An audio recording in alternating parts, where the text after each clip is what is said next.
여러분 안녕하십니까? 여러분 안녕하십니까? 오늘이 2025년 4월 5일 식목일입니다. 오늘이 원래 나무를 심는 날이잖아요. 근데 비가 약간씩 옵니다. 이번엔 이제 여기서부터 할 차례인데요.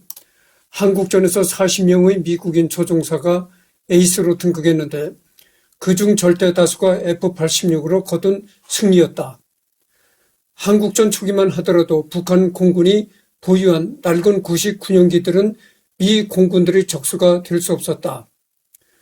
그렇지만 공산군이 미그 15를 전쟁에 투입한 이후부터는 그 공식은 단번에 깨져버렸고 제공권에도 위협을 받게 된다.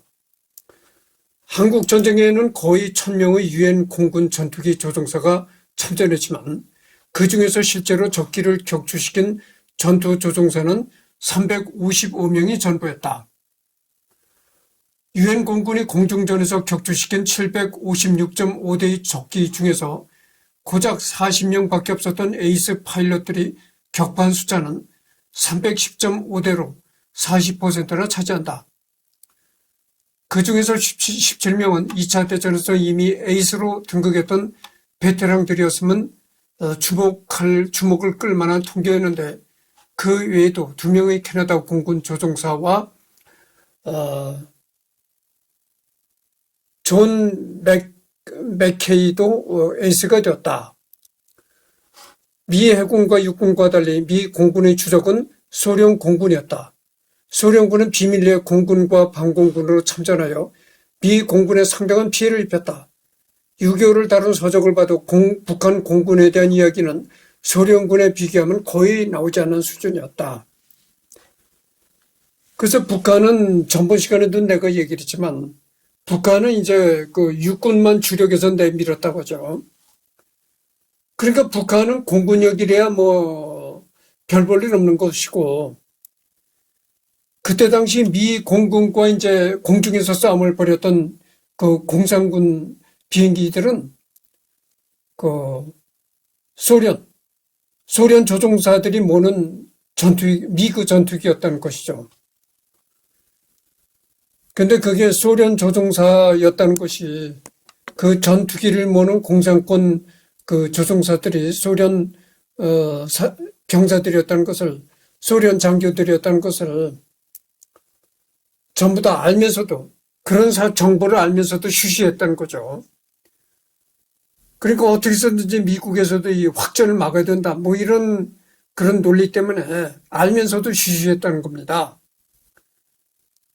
그러니까 내가 이 병사가 비행기를 몰았다는 건 내가 잘못한 얘기고, 적어도 전투기를 조종하려면 말이죠. 장교를 해야 됩니다. 이 병사는 전투기를 조종할 수가 없어요. 적어도 영관급이나 그 정도가 돼야 전투기를 조종할 수 있는 권한을 주는 겁니다. 미 육군의 한국 전선 전개 활동, 맥어더 장군은 불이 났을 경우 화재 진화 우선순위가 1번에서 4번까지 있는 상황에서 우선순위가 떨어지는 4번 지역에서 불이 났다고 해서 1번 지역에 사용될 화재 진압 장비를 사용하지 않을 수 있습니까? 라고 말했다. 미국의 전략사상은 그동안 최우선 순위를 서유럽으로 했다. 미국에서는 서유럽을 사월적 이익지대라고 표현한다. 그리고 2위가 중동, 3위가 극동이었다. 맥어더는 극동군 투입 외에 일본 지역인 서유럽 등의 병력의 전용을 말한 것이다. 그러니까 이 6.25가 일어나기 전에 미국의 인식이라는 것은 별로 이 한국을 중요시 여기지 않았다. 그 말이죠. 첫째적으로 전략적으로 중요한 지역을 이제 서유럽. 서유럽이라고 하면은 폴란드는 동유럽이잖아요. 서유럽이라고 하면은 영국, 그 다음에 프랑스, 핀란드, 스웨덴 이쪽을 이제 서유럽이라고 하죠. 그 다음에가 두 번째가 중동. 지금의 사우디, 이런데, 쿠웨이트 이런데. 아니, 쿠웨이트는 도시 이름이고, UAE 이런데 3위가 극동이었다. 세 번째가 이제 극동. 우리나라를 포함한 일본이었다고 하죠. 그러니까 얼마나 미국이 극동 지역을 별로 중요하지 않게 생각했다 이런 얘기인데, 합참의장 오마 브래들리 장군은 미국이 어느 지역에서든지 공산주의자들의 침략 행위에 어떤 명백한 선을 그어야 하는데 바로 그 지역이 한국입니다라고 말하면서 소련이 미국과 싸우려고 준비를 갖추고 있다고는 생각하지 않고 단순히 미국이 결의를 시험해보는 행위로 볼 것입니다라고 말했다. 참고로 브래들리 장군은 1950년 9월에 원수를 진급했다. 6.25 전쟁은 시기상으로 미군 역사상 최후의 원수가 배출된 전쟁이기도 하다. 물론 브래들리 장군이 2차 대전의 영웅이라는 점이 더 크게 작용했을 테지만 적어도 시기상으로는 6.25 전쟁이 최후의 원수를 배출한 전쟁이다. 어찌되었거나 지원 병력 규모가 문제였는데 메가더는 극동지역의 최고 책임자이면서 북한과 가장 가까운 데 위치한 사령관임에도 불구하고 북한의 침공을 전혀 예측하지 못하고 한국 측의 끊임없는 6월 24일 또는 25일 남침 정보 보고를 무시하는 치명적인 실수를 범하였다. 하지만 이건 미 정부에서도 예상 못했다고 쉴드 칠 수 있기 때문에 어느 정도 넘어가는 편이며 미국 군사 전문가들이나 장성들이 메가더를 까는 논지는 주로 북한군을 과소평가하여 병력을 축자 투입했다는 것이다. 메가더의 축자 투입과 시상군의 전개는 다음과 같다. 최초 6월 29일 한강 방어선을 시찰한 이후에는 현재의 전선을 고수하고 차후에 빼앗긴 땅을 다시 찾을 능력을 갖추기 위해 필요한 지상군의 규모는 미 1개 전투단 및 2개 사단이 될 것이다 라고 하였다. 불과 며칠 후인 7월 5일 스미스 특수 임무부대가 오산 전투에서 박살나자 깜짝 놀라서 북한군은 전차로 증강된 잘 훈련된 병사로 구성됐으며 북한군의 장비 중에는 미군의 것보다 우수한 것이 있으며 적 지휘관의 지휘 능력도 뛰어나다. 이때서부터 이제 북한군을 제대로 알기 시작한 것이죠. 그러니까 북한군이라고 하면은 미군만 봐도 도망갈 것이다. 미군만 봐도 전쟁할 생각을 못하고 도망갈 것이다. 이렇게 참 안일하게 생각했던 것이죠. 그러다가 처음으로 6.25가 발생하고 처음으로 미군과 북한군이 전투를 벌인 것이 오산의 오산 전투거든요. 오산의 그 중미령 전투거든요. 그래서 거기서 미국이 북한한테 패했던 것이죠. 그 사건이 있은 후로, 그 전투가 있은 후로 북한을 다시 이제 그렇게 얕보지 않게 된 겁니다. 아, 북한군이 참 대단하구나. 뭐 가지고 있는 이 전차 이런 것도 미군의 그 전차를 능가한다. 그 소련제 탱크거든. 뭐 이렇게 하고 적 지휘관도 북한의 그 군 지휘관도 상당히 뛰어나더라. 이런 거를 제대로 인식했다고 하죠. 북한군을 저지하고 격퇴시키기 위해서는 완전 편성의 4개 사단 내지는 4.5개 사단, 1개 공수연대 전투단, 1개 기갑부대가 필요하다라고 하였다. 이제서야 오산의 중미령 전투를 계기로 미국이 이제서야 북한군을 제대로 평가하게 된 것이죠. 꼴랑 3일 후인 7월 8일 미 제24사단장 딘 소장에게 보고받은 후에는 한국의 사태는 매우 심각하며 그곳에는 이미 대규모 작전이 전개되고 있다. 나는 전에 요청한 병력에 부과해서 모든 지원부대를 갖춘 4개 사단의 병력이 지체 없이 모든 가용한 수송수단을 이용하여 투입되어야 한다고 말했다라고 했다. 이어서 콜린스 참모총장에게 1개 야전군 사령부와 8개 보변사당이 필요하다고 했다.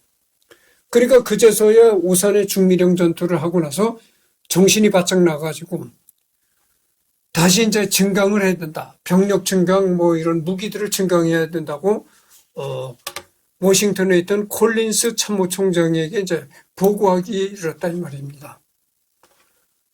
하지만 자세하게 살펴보면 매우 빠르게 맥어더가 생각을 수정하는 것을 볼 수 있다. 오히려 대규모 병력이 필요하다고 빠른 요청을 한 것을 보면 맥어더가 여기서 비판을 받을 것은 약간 억울할 수도 있다. 맥어더가 비판점을 받는 주요 원인은 인천 상륙작전을 위해 상륙 병력을 확보하려고 낙동강 방어선에 병력을 투입했다가 뺐다간 점이다.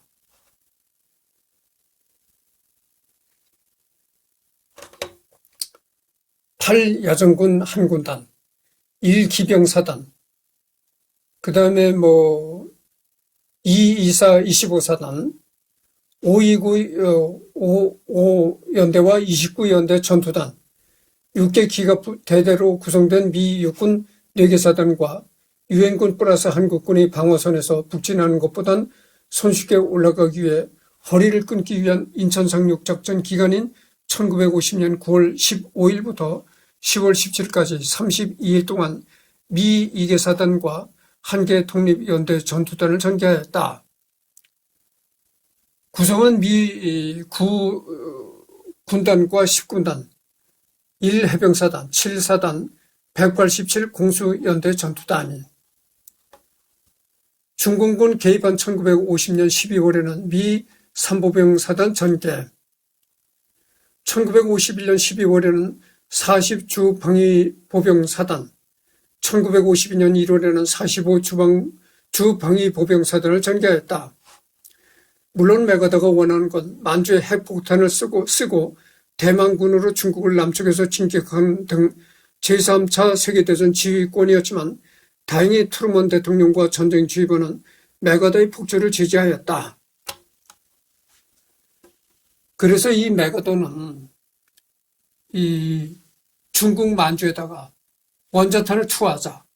그리고 장개석으로 하여금 중국 본토를 이제 치고 들어가게 하자. 그리고 미군은 이 중국 전 해상을 봉쇄하자. 이렇게 했단 말이죠. 그러니까 이거는 엄청난 확전이 되는 거죠. 그래서 이제 워싱턴 정치가에서는 반대를 했던 거죠. 반대를 하니까 맥어더는 워싱턴에 있는 겁쟁이들하고 이제 워싱턴 정가에 있는 사람들을 비판하기 시작했던 거죠. 내 생각엔 말이죠. 맥어더의 생각대로 그때 만주에 핵폭탄을 투하하고 그다음에 중국을 완전히 봉쇄하고 장개석으로 하여금 중국 본토를 치고 들어가게 했더라면은 중국이 공산국가가 아니고 중국이 지금 자유국가가 됐을 것이다.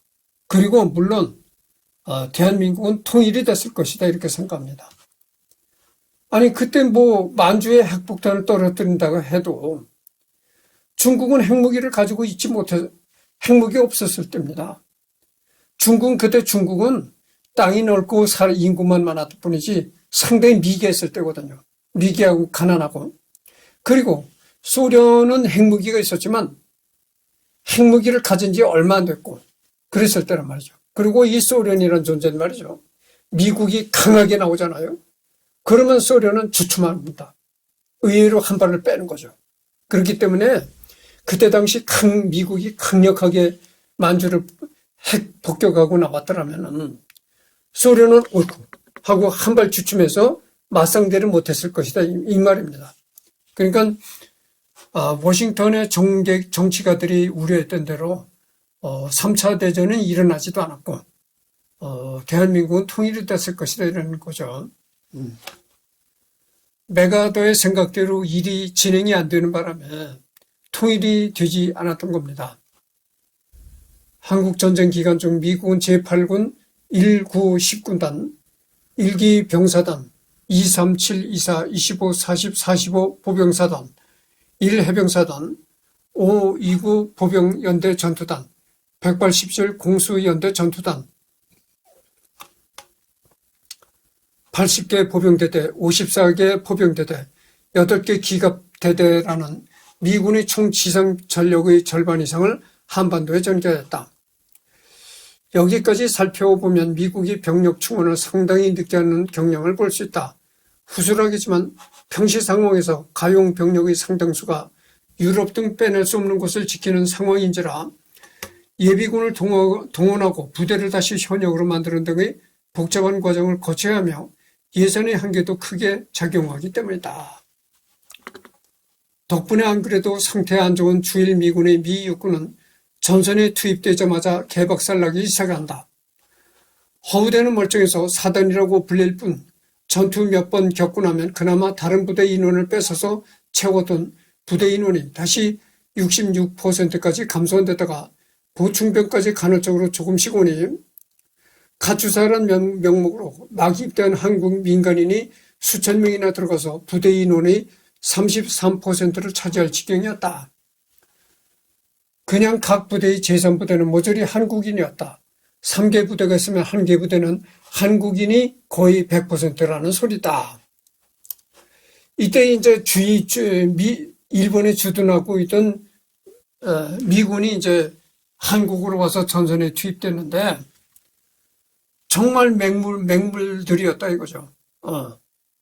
그러니까 미군들이 이제 덩치는 크고 허우대는 좋지만 이 전투하는 게 완전히 이 맹물이었다고죠. 그래서 그 후로 뭐 이를 계기로 이런 얘기가 나오잖아요. 뭐 작은 고추가 맵다. 조선놈이 악도가고 맵다. 뭐 이런 얘기가 그 일에서는 나왔다는 거죠. 정말 이 조선놈은 최고는 작아도 죽기 살기 막연하고 죽고 사는 걸 겁내하지 않고 전투를 하는데 이 미국 놈들은 그게 아니었다고죠. 그리고 또 여러분들 생각해 보십시오. 미국은 남의 나라 전쟁이잖아요. 그러잖아요. 우리는 당사자입니다. 당사자니까 정말 죽고 사는 걸 무릅쓰고 이렇게 전투를 한다고 하지만 아니 미국이 저 동쪽이 이름도 없는 조그만 남의 나라에 와서 뭐 애달피 전투할 일이 있습니까? 그런 원인도 있는 겁니다. 그래서 이 미군들이 맹물로 이렇게 그런 거예요. 그리고 그때 당시 일본에 주둔하고 있던 미군들이 이렇게 아주 허접한 군대였다고죠. 그러니까 미군 중에서도 제대로 된 군대가 일본에 주둔하고 있었던 것이 아니고 미군 중에서도 아주 허접한 전투력이 아주 극히 저하가 된 그런 허접한 부대가 일본에 주둔하고 있었다는 얘기죠. 그래서 그때 당시 그 미군에 있던 카추사들이 대활약을 했다는 겁니다. 여러분 카추사들이 무슨 전투력이 있습니까? 카추사들은 그냥 미군 부대에서 무슨 말이나 통역에 의정도했었던 사람들인데 그나마 카추사들이 한몫을 했다는 거예요. 그러니까 얼마나 그때 당시 주일 미군들이 맹물단지였는가 알 수 있는 거죠. 그렇게 맹물이었던 미군들이 한국에 딱 도착해서 전투마당에 들어가니까 뭐 제대로 전투는 하겠어요. 다 살겠다고 그 급에서 조금만 이제 공격이 가야지만 조금만 적군이 공격을 받으면 도망치기 바쁘고 이제 이런 상황이 됐다고 하죠. 상황이 이러니 낙동강 방어선에서 그냥 서울로 재진격하는 미국에서 검토한 결과 10만 명 이상의 사상자가 발생하고 북한군이 붕괴되지 않으며 지속적인 전투만 일어난다고 기각된 게 다 이유가 있다. 이런 결정은 전쟁 초에는 북한 병력만으로도 19만이고 국공내전을 통해 실전 경험이 풍부한 팔로군 출신 조선 의용군만 3개 사단이었다. 그런데 앞의 미군이 투입될 무렵 그러니까 인천 상륙 작전 시기에는 극심한 병력 소모로 북한군 출신은 겨우 5만 명밖에 안 남은 걸 감안한 상태에서 나온 결론이다. 그러므로 2차 대전을 승리한 천하 제1미 육군 따위는 6.25 전쟁 시점에서는 사실상 없던 상황이라고 보면 된다. 그러니까 인천 상륙 작전을 벌이질 않고 그냥 낙동강에서 피 어린 전투만을 벌였더라면, 그래서 낙동강 전선에서 피 어린 전투를 하면서 이렇게 차츰차츰 이제 진격을 했더라면 전쟁도 엄청나게 치열하고 인명피해가 상당히 많았다고 하죠. 인명피해가 상당히 많아질 수밖에 없었다고 하죠. 그러니까 이거는 인천상 육작전이라는 건 아주 필수적인 것이었다. 이런 얘기죠. 필수 불가결한 작전이었다. 이렇게 말할 수가 있겠다는 거죠. 여기에 더해서 개전 직후의 지연 전부터 낙동강 방어선 전투의 타격이 너무 심해서 북진 작전 말까지 한국에 투입된 미 육군의 전투력은 실질적으로 별로 개선되지 못했다. 전투 경험이 쌓일만 하면 사상자 발생으로 도로 줄어들고 부대 내부는 항상 신참, 보충병, 한국인이 넘치니 말만 미군 부대지 숙련도 면에서는 급조하거나 재거나 한국군 사단과 별 차이도 없었다. 이래서 중공군 개입 당시 심각한 타격을 입고 고위 장교도 당황할 수밖에 없었다. 그러니까 이 미군 부대의 그 인원을 보면 말이죠. 물론 미군도 있지만 대부분 한국에서는 급조된 젊은이들을 길가에서 이렇게 붙잡아가지고 입영을 시킨다든가 해가지고 단지 훈련 하루만 총 쏘는 훈련 딱 하루만 시키고 바로 전투에 투입하는.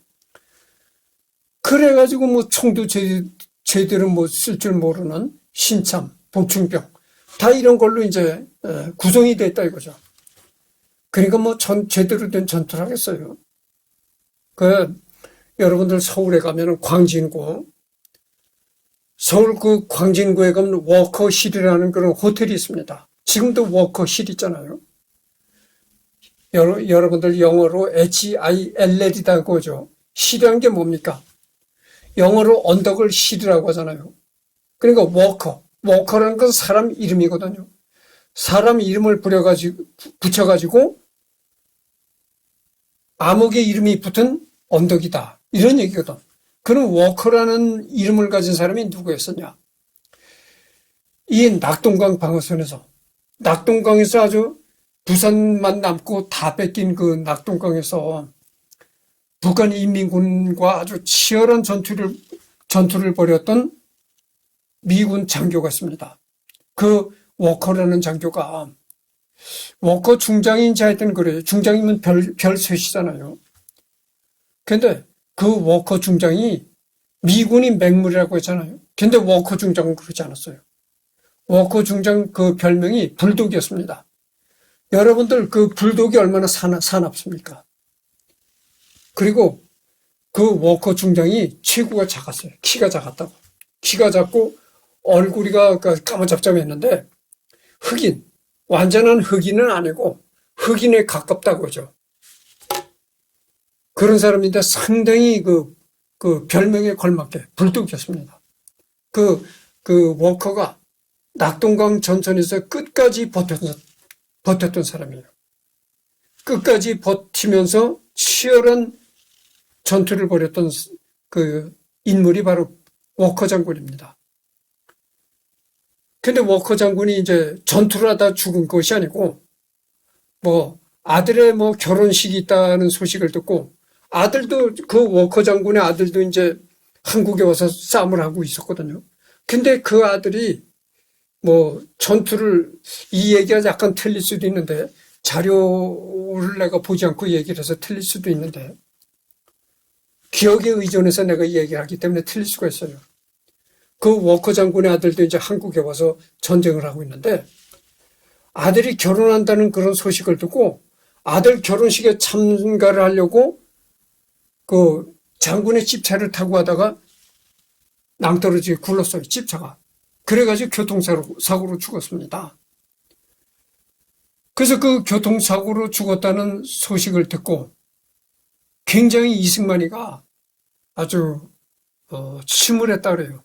그렇게 그 낙동강 방어선에서 충실히 싸웠던 장군이, 이 워커 장군이 죽었을 때는 언제냐면은 낙동강 방어선에서 벗어나서 인천 상륙 작전을 성공해가지고 진격을 할 당시에 죽었단 말이죠. 그래서 낙동강 전선을 끝까지 지켜냈던 미군 장교가 죽었으니까 이승만 대통령이 상당히 아주 침울했었다 그래요. 그래가지고 그러니까 미국의 워커 장군의 부인이 있을 것 아니에요. 미망인이죠. 과부가 된 거죠. 그 미망인한테 이승만이가 뭘 선물했냐면은, 이 북진할 때 뭘 뺏었냐면은, 그 김일성이가 타던 캐딜락인지 하여튼 그 김일성이 전용차를 누액했습니다. 뺏었습니다. 그 김일성이 전용차를 미국에 있는 워커 장군 미망인한테 선물한 거예요. 그랬다가 그 워커 장군 미망인이 한동안 그 자동차를 아마 타고 다녔었나 봐요. 그러다가 이 자동차가 남편 목숨과 바꾼 거다. 뭐 이런 자꾸 생각이 들어가지고 그 차를 바꿨나 봐요. 바꾸면서 그 김일성이가 타던 차를 고물상으로 팔아 넘겼다는 겁니다. 그랬는데 우리나라에 그 지종만이라는 그런 분이 있었는데, 우리나라의 그 지종만이라는 분이 그 고물상에 나가 있던 김일성이가 타던 차를 샀어요. 사가지고 들여왔습니다. 그래서 그 김일성이가 타던 그 승용차가 지금 용산 그 전쟁기념관에 가면은 그 전시되어 있습니다. 그리고 아까 내가 얘기하다가 그 얘기를 중단했는데, 광진구에 가면 워커실이라고 있다고 하잖아요. 그 워커실이 바로 그 워커 장군의 이름을 거기다 붙여가지고 워커실이 된 겁니다. 그래서 그 워커 장군의 후손들, 워커 장군의 뭐 아들, 손자들 이런 후손들도 한국을 또 왔다 갔습니다. 한국의 이 발전된 모습을 보고 간 걸로 내가 알고 있어요. 그래서 우리나라 정부에서 아마 그 초청했었나 보죠. 워커 장군의 후손들이니까. 그래서 워커 장군은 정말 메가더도 우리나라 6.25 전쟁을 생각할 때 메가더도 잊을 수 없는 장군이지만 워커 장군도 잊을 수 없는 장군입니다. 상당히 키가 작달만하고 상당히 얼굴이 까무잡잡하고 아주 다부진 그런 장군이었었죠. 이 문제는 중공군이 개입한 후 일사후퇴를 한 후에 다시 반격해서 중공군의 1951년 5월 공세를 이겨낸 후 전선이 고착화된 이후에나 본토에서 보충병력을 제대로 받아서 미국 사단을 다시 미국인으로 대부분 채우고 가축사는 다시 모아서 1951년 4월까지 3만 2천여 명을 다시 한국군으로 재배속해서 한국군 신편사단을 만들어서야 해결한다. 그 이전에도 북진작전 개시 작전에 한반도에 전개된 미군 사단에서 잠시 동안 가축사의 숫자를 줄이고 미군 보충병을 더 넣으려고 했으나 곧 병력이 부족했어서 취소했다. 당시 미 지상군의 최고 지휘관은 미 8군 사령관으로 총 4명이 재임하였고 그 순서는 다음과 같다. 그러니까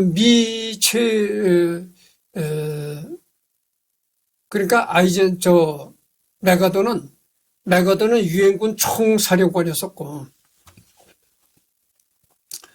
미 6군 사령관은 미 8군 사령관은 총 4명이 이제 6.25 때 재임했다고죠. 1944년 9월 태평양 전쟁 도중에 뉴기니와 레이테 해전에서 미 6군 전투부대를 통합 지휘하기 위하여 미 8군 창설, 초대 사령관은 로버트 아이첼버거 중장, 1, 2대 사령관은 월튼 워커 중장. 내가 그 워커 중장 얘기를 바로 전에 했었잖아요. 바로 그 워커가 이 사람입니다. 월튼 워커. 그래서 언젠가는 이 월튼 워커도 내가 할 것입니다. 1948년부터 재임 중 한국전쟁 발발, 50년 12월 23일 교통사고로 순직했다. 여기 나오잖아요. 50년 12월 23일이니까 어떻게 되겠어요? 인천 상륙 작전을 해가지고 성공해가지고 북진할 때거든요.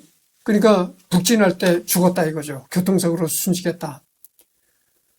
당시 전쟁 중 한국이 도로 같지 않은 도로를 지프로 과속으로 달리다가 교통사고로 죽은 한미 장성들의 숫자만 해도 상당하다. 이 장성들이 워커뿐만이 아니고 그 집차로 그 비포장 도로를 달리다가 여러 장성들이 죽었다는 거죠. 그리고 워커만 교통사고로 죽은 것이 아니고 다른 장성들도 죽은 경우가 많다고 봅니다. 그러니까 그때 당시 어떻겠어요? 지금과 같이 이렇게 포장된 도로도 아니고 진짜 이 비포장 도로도 뭐 제대로 된 비포장 도로도 아니고 그러잖아요. 한국 전쟁 당시 얼마나 그 대한민국이 가난하고 미개했습니까? 그러니까 산길 같은 데는 뭐 그래도 도시면은 그래도 약간 포장이 돼 있겠죠. 대도시 도시만 벗어나면 완전히 비포장 도로고 더군다나 이 산길로 접어들면은 말이 길이지 이건 뭐 험악하기가 그지없고 그런 길을 지프를 달리니까 까딱 잘못하면 교통사고가 나는 겁니다. 워커 중장의 전사 후 매튜 B 리지웨이 장군이 잠시 미 8구를 맡다가 제3차 세계대전을 벌이자며 복주하던 메가더가 결국 해임당한 바람에 리지웨이가 대장으로 승진 후 메가더의 뒤를 이어 연합군 최고사령관 겸 유엔군 사령관이 되었다. 이후 그는 나토 사령관, 육군 참모총장을 역임한다. 리지웨이 유엔군 사령관 부임 이후 공석이 된 미 8군 사령관직을 제임스 벤 플리트 중장이 53년 2월 11일까지 가장 오래 기간 재임하였다. 그리고 1953년에 대장으로 승진하며 전역한다. 전쟁 중 공군 장교인 그의 아들 제임스 벤 플리트 주니어가 북한으로 폭격 임무를 수행하던 중 실종된 것으로 유명하다. 이 벤 플리트 장군, 이 중장이 또 유명한 장군입니다. 이 장군의 아들이 이 공군 조종사였어요. 공군 조종사였었는데 이 장군의 아들이 북한 깊숙이 후방으로 날아가서 이제 폭격을 감행하는 그런 임무를 맡았었는데 폭격을 하고 날아가다가 이제 뭐 어디서 공격을 받았는지 어쨌는지 추락했는지 자세한 알 수가 없는데 하여튼 실종이 돼버렸어요. 그래서 벤 플리트 장군의 부하들이 장군님, 아드님이 실종됐습니까? 아드님이 실종됐습니다. 어떻게 하시겠습니까? 병사들을 구성해가지고 벤 플리트 장군의 아들을 찾으려는 그런 수색팀을 결성해가지고 수색을 하자. 이런 의견을 냈습니다. 그런 의견을 이제 이 벤 플리트 장군한테 건의를 하니까 안 됐다. 내 아들이 죽었다는 일은 내 아들이 실종됐다는 건 굉장히 슬픈 일이지만 안 된다. 그렇게 되면 많은 희생자가 발생한다. 절대 수색하거나 찾으려고 하지 말라. 이랬다는 겁니다. 절대 구조대를 보내거나 그럴 생각을 하지 말라. 이랬다는 거예요. 그러니까 이 벤 플리트 장군도 얼마나 훌륭한 장군이었는가 이런 걸 알 수가 있는 거죠. 북한으로 폭격 임무를 수행하던 중 실종된 것으로 유명하다. 그 영령이 이제 전쟁 이후 그는 한미재단을 만들고 한국 육군 사관학교를 지어주는 등 한국에 대한 무한 애정을 쏟아붓었다. 그래서 이 벤 플리트 장군은 말이죠. 전쟁이 끝난 뒤에도 한미 친선협회라든가 그런 것도 만들고 우리나라 육사도 이 사람이 결성시켜줬다는 거죠. 육군 사관학교도 이 사람이 지어줬다는 거예요. 그러니까 이 사람이 얼마나 한국에 애정을 갖고 있는 사람이었는가를 알 수가 있는 거죠. 지금 34분을 경고했습니다. 그 후임은 밴드 오브 브라더스 당시 제101 공수단장 사단장으로 유명한 맥스웰 테일러 중장이나 한국 전쟁에서의 경력으로만 보자면 대부분의 회고록이나 한국 전쟁을 다룬 책에서 아예 다루지 않는 시기에 재임하여 본의 아니게 인지도가 났다. 미군 역사상 처음으로 완전한 군사적 승리를 거두지 못한 장군이기도 하다. 이후 육군 참모총장을 거쳐 합동참모의장까지 지냈다. 그래서 지금 35분을 경과했네요. 그래서 이 부분은 다음 시간에 하도록 하겠습니다. 오후에 또 시간이 많으니까. 그래서 이제 미 군수지원부대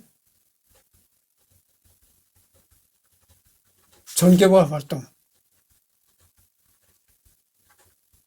여기는 이제 다음 시간에 하도록 하겠습니다.